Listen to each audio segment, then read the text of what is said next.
This is for you, darling man, that I've known 30 years, my first child, and remain one of my dearest buddies. Love you. That's life. That's what people say. Riding high in April, shot down in May. He ain't gonna change his tune when he's back on top in June. That's life. Funny how it seems some people get their kicks just stomping on his dreams. He ain't gonna let it get him down, 'cause his whole big world keeps spinning all around. He's been a puppet, a pauper, a pirate, a poet, a pawn and king. He's been up and down, over and out. You know one thing, each time he finds himself flat on his face, he picks himself up and gets back in the race. That's life, and he can't deny it. Many, many times he's thought of quitting. This guy, he won't buy it. If he didn't think it was worth a try, he'd roll up in a big ball and die. He's been a puppet, a pauper, a pirate, a poet, a pawn and king. He's been up and down, over and out. You know one thing, each time he finds himself flat on his face, he just picks himself up and gets back in the race.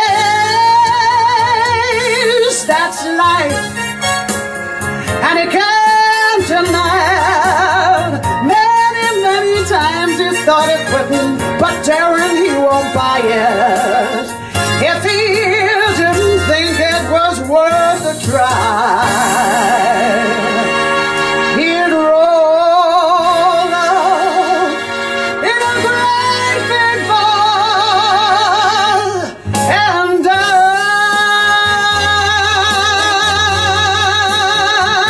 That's life. Derryn Hinch, we love you.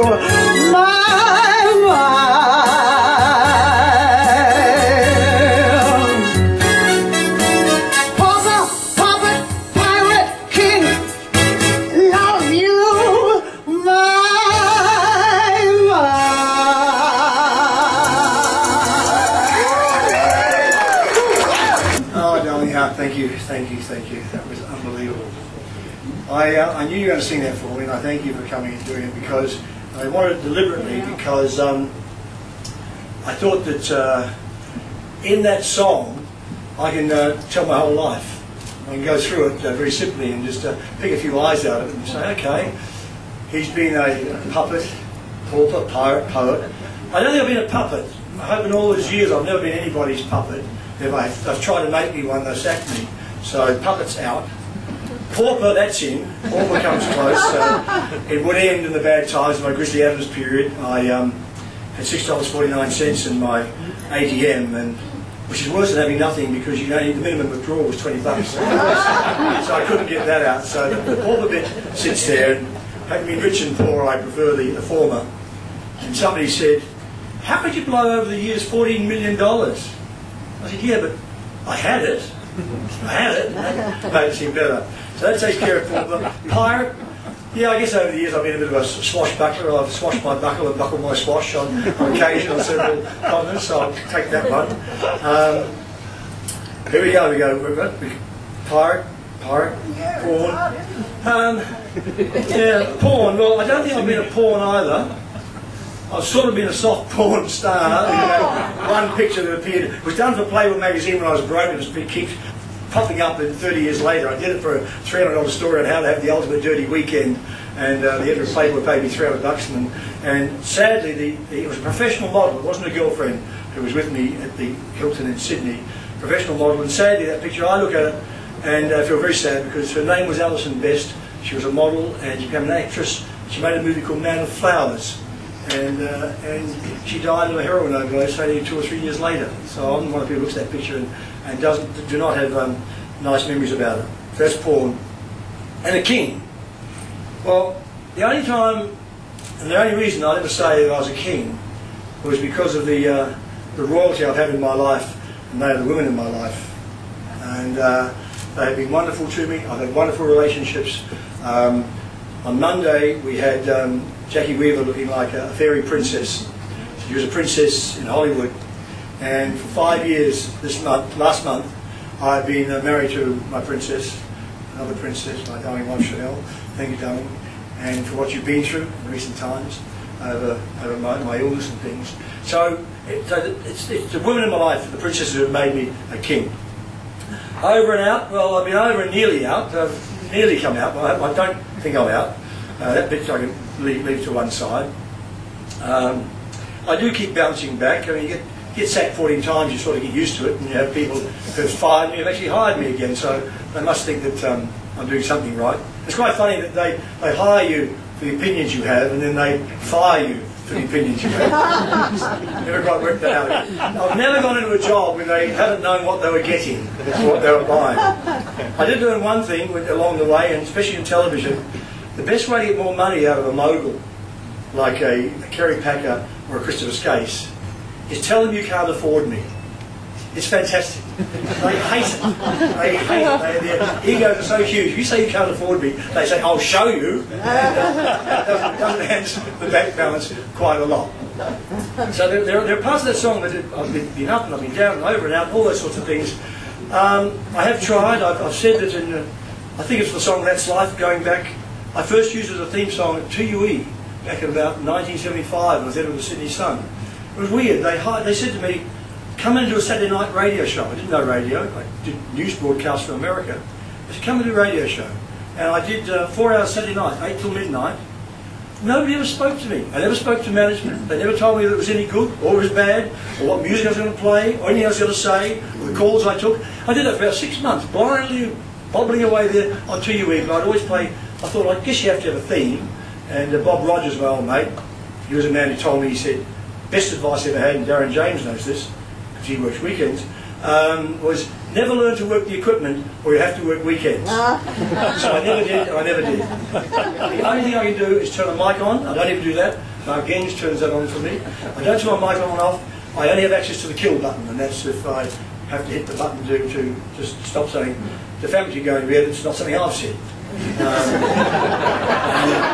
Thank you, Nick Pullen, my lawyer, who's over there, been with me for a long time, and gave me some great news tonight. Just as I walked in here, I can pass on to you now that the bunny boiler has dropped the stalking charge against me, so she's withdrawn, which is very nice to know. Yeah. And because why this ties back to That's Life again is the day that story broke on page 1 of the Herald Sun, accusing me of sexual offences against a business partner.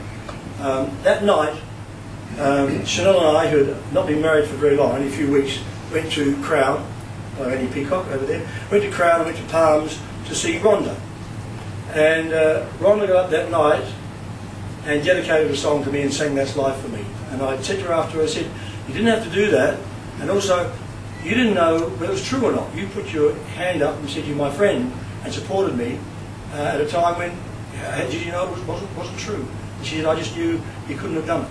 And for that, darling, I thank you, because you got up there and put your hand up. As a lot of other friends did and have, and Chanel did as well. So I'm not going to talk on a long time. I want you to enjoy the party. That's what we're here for. I'm not going to regale you with stories about the book, because it's in the book. That's why I wrote it, rather than have to talk about it. You'll be surprised that there's a one book launch where books are not for sale. You can't have them. I thought it was unseemly to have your friends like to buy books. So there's no book, no hard sell, no books for sale. It's here to have a party. I want to thank Craig Opie and the Eureka team for what they've done for you. It's a magic place to be. Peter Sullivan and the band, as I said, my family, my friends. To get to 50 years, I don't know how much of the next 50 years I'm going to be here for.